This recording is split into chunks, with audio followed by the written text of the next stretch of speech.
Fire me for speaking up? Enjoy going out of business. Many years ago, I worked at an automotive repair shop that was owned by a very nasty person. This person actually had 2 shops that he ran, and the best way I can describe him was as a tyrant. Both shops had cameras, and he would watch us work from the comfort of his home.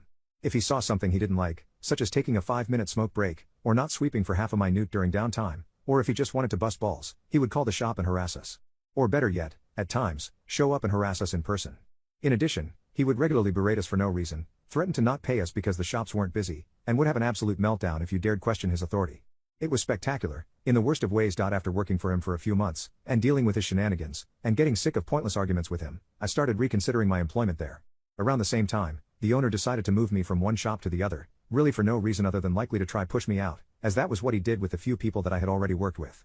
Odd coincidence being that I had not discussed my thoughts of leaving with anyone, but I digress. I genuinely disliked the idea of working at this other shop. It was older and a bit run down, plus it was in a pretty terrible area with high crime. But I wanted to line something up elsewhere before I jumped ship. So I made the move. This is where the beginning of the end started for old Mr. Owner. Once I got settled into the new shop, I got to talking with my fellow technicians. As it turns out, the owner was unsurprisingly a racist scumbag, and every single one of the employees at this location, aside from me, was African American.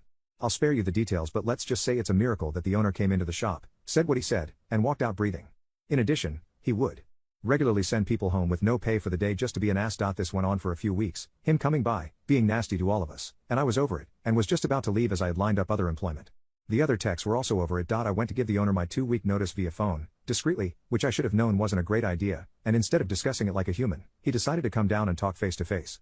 Well, our friend was so incensed that I put my notice in that he forced me to clock out and go home, and also forced 2 other techs who decided to stand up for me to do the same. I decided that I had enough of this guy's poop, and that not only did he deserve to have some kind of reciprocation against him, but the other techs deserved better than to continually being walked on. So I filed a complaint with the Department of Labor, and outlined everything.